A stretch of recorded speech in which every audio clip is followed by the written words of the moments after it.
a game bird farm on an industrial scale. As many as 10,000 pheasants and partridges are kept here for breeding. Unlike their offspring that are hatched and reared for shoots, they will never be released into the countryside. This form of intensive battery farming has only been made possible with the use of a raised cage, and it is this side of the industry that the government is failing to regulate.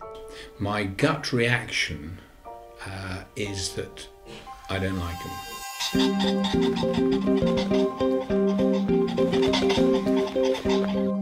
The issue of raised cages first came to light in 2007 when the League Against Cruel Sports released undercover footage of birds being kept this way.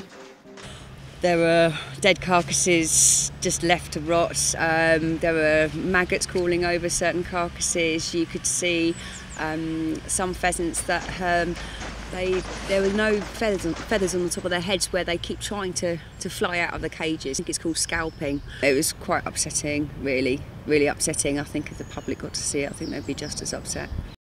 While many breeding pheasants are kept in grass-based pens with a space allowance of over 0.6 square metres per bird, small raised cages on some industrial game farms allow just 0.3 square metres per bird. In response, the Labour government issued a code of practice which effectively banned the use of small raised cages of this kind, but before it was approved, they lost the 2010 election. The new Animal Welfare Minister, Jim Pace, who is known to be pro-shoot, withdrew the code and replaced it with his own watered-down version. Under Pace's code, there were no restrictions on size, so small raised cages remained, but they had to be enriched with perches and astroturf. This meant that as long as a farmer enriched his cages, there was nothing in Pace's code stopping him from using such small sizes. I went to ask the previous Animal Welfare Minister, Jim Fitzpatrick, what he thought. We clearly outlined that we thought there should be better welfare standards for pheasants in cages. We outlined our preferred option, and that's not been followed by the coalition. We're disappointed that they are not raising the standard and raising the bar. We thought that it was an appropriate mechanism. We thought it was doable. We thought that the industry could afford it, and we thought it was in the interest of the animals. The coalition have chosen to ignore all of those conclusions and follow a different path. The League Against Cruel Sports, which helped draw up the original code, agree with Jim Fitzpatrick. They believe that Jim Pace's code is not doing enough for breeding pheasant welfare. There are many reasons why any bird should not be reared intensively, not just the pheasant. But for pheasants, certainly in the wild, it is a completely unnatural environment for them to be in. I decided to get a scientific opinion from game bird vet John Dalton to see why he thinks the use of small raised cages is bad for pheasant welfare. For me, raised pheasant cages aren't on. I think it's probably largely to do with the fact that you have a harem running in there. It's a group activity, and it's very difficult. Again, in my assessment, I don't understand quite how birds that are seeking refuge can find it, and they do seek refuge. John also told me that pheasants should remain semi-wild in order to produce good offspring for shooting.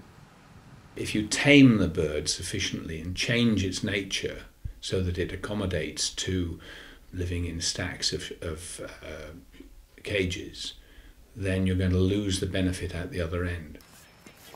Talking to Katie and John revealed that the balance between economics and bird welfare is often a precarious one. The damage that small raised cages can do made me wonder why the code was changed, so I contacted Charles Nodder of the Game Farmers Association, which is in favour of the new code.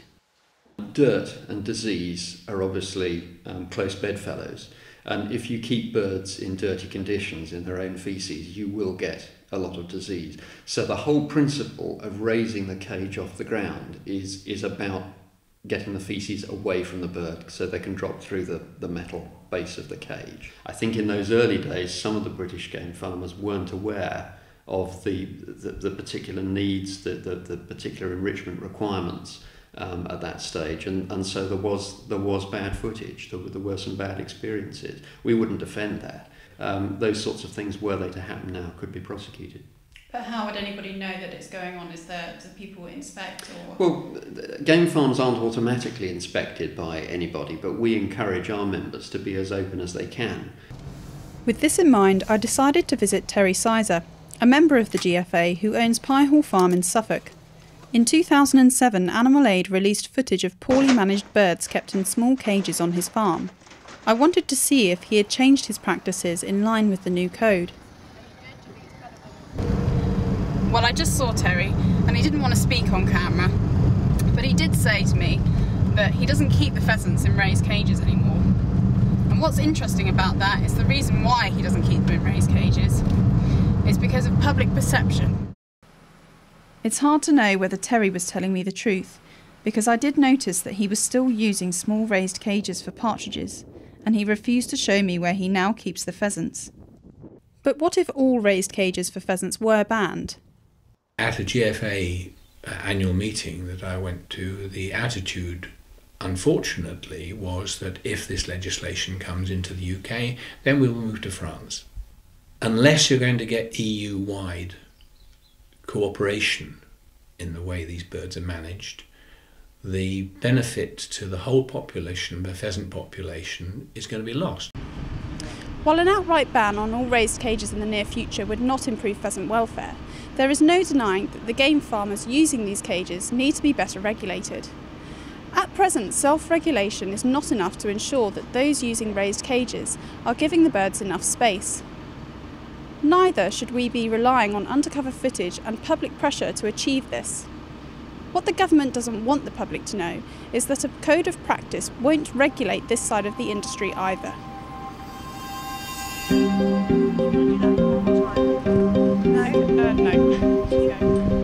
Keely, I would do it one more time just in case.